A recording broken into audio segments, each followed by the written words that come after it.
Okay, everybody, Stephen Key with inventRightTV. And during this video, I'm going to share with you what I think you're doing wrong and how I'm going to get you back on track to do the right thing first so you can become successful at licensing your ideas. So please watch this video.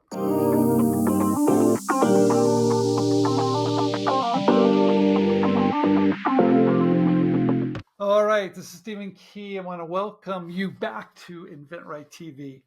Hey, I want to talk a little bit about what's the easy part of bringing your ideas to market, and what's the hard part, because I think everybody's got this a little confused. Okay, the easy part, and the part that I think you're probably doing first, that maybe you shouldn't, is protecting your ideas.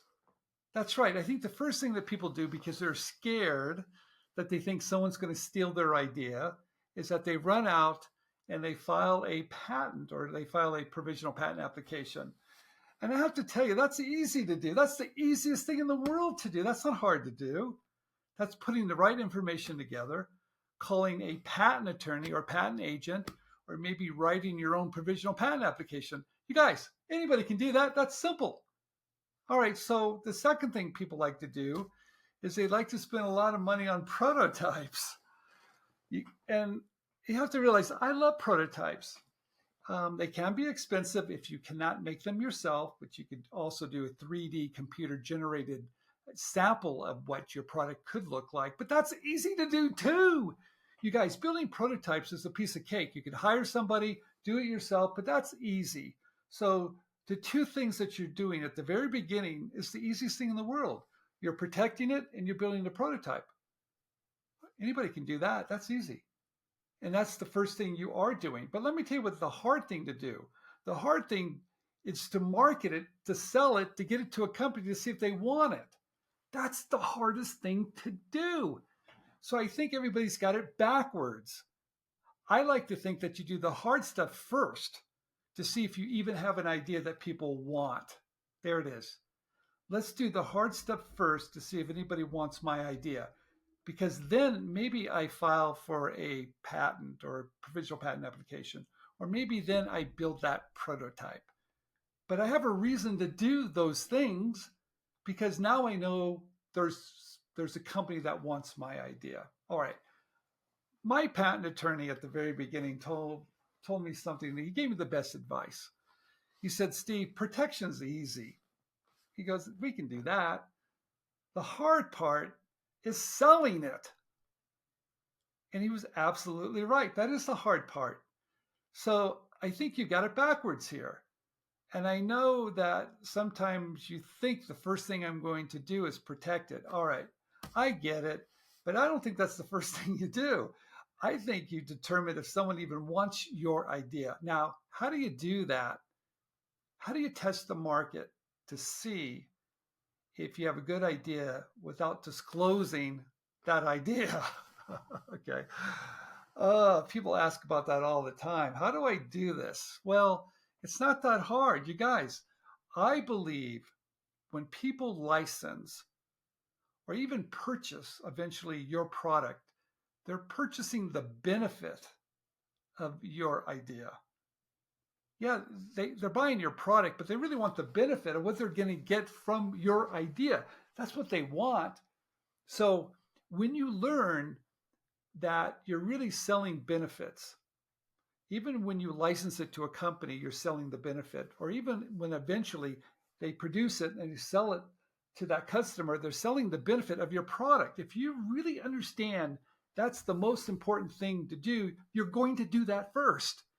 You're going to see if you can market your product in such a way that it has the benefit that's great enough that people will actually buy it. Okay, so how do you do that, Steve? Okay, you've got a great product idea and you're not quite sure what to do. Or maybe you've got inventory in your garage because you were selling your product on Amazon and you don't want to continue doing it but you want someone to help you license your idea to a company to bring it to market for you. We have a new program that's called Gateway, where we do all the work for you. We'll find the right companies and the right people to make sure your product is pitched correctly to get the licensing deal. This new program is called Gateway. If you're interested, please check it out. Without building a prototype, how do you do that without filing intellectual property? How do you do that? People ask me all the time. Patent attorneys even ask me that. Steve, how do you do that? Well, I show them the benefit. That's right. I know the benefit. I know the benefit so well, I don't even need a prototype. I don't even need a sell sheet, because I can describe the benefit to someone probably within, I don't know, 15 seconds, 10 seconds of what this product does and why you want it, why your customers want it. I can talk about the benefit in such a way they're going to go, hey, I want to see more. And that's what I'm talking about when they say, I want to see more. That's market demand. That tells me there's something there that they really want to investigate. And that tells me I need to take it a little bit further. Okay, so how do you do that? Well, I could do it by, I could call up a company and say, look, I've got a product that does this. This is the benefit of my product. This is why people are going to buy it, because it's going to provide these types of benefits and features. Okay, I get it. That's simple to do. I could also show my idea, but not show the intellectual property of it. That gets a little bit trickier, but you can do that visually sometimes. Now, let me give you an example of someone that was brilliant at this, that was able to sell a benefit of an idea without even showing you the product. And that was Steve Jobs.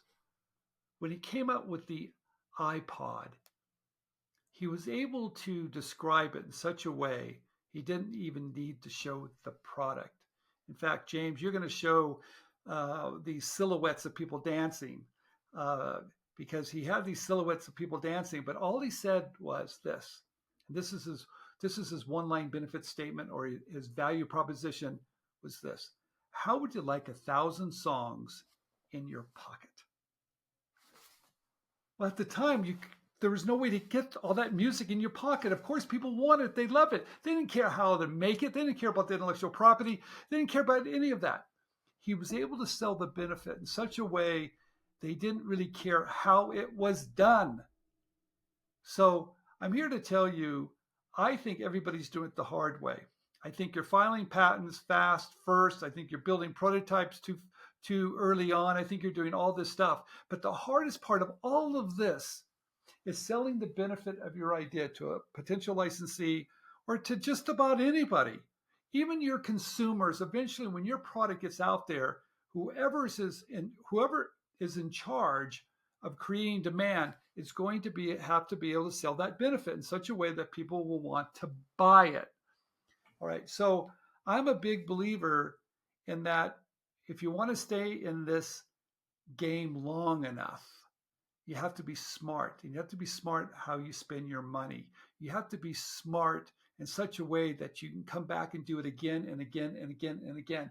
And if you're spending all this money on all this stuff to know if your product has the value that people will even purchase, you won't be in the game very long. All right, this is Stephen Key. Thank you for watching. Please subscribe down below. Show us how much you value our channel.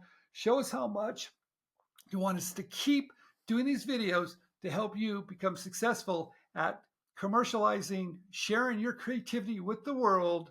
So please subscribe down below. Give us the thumbs up. This is Stephen Key. I'll see you next time.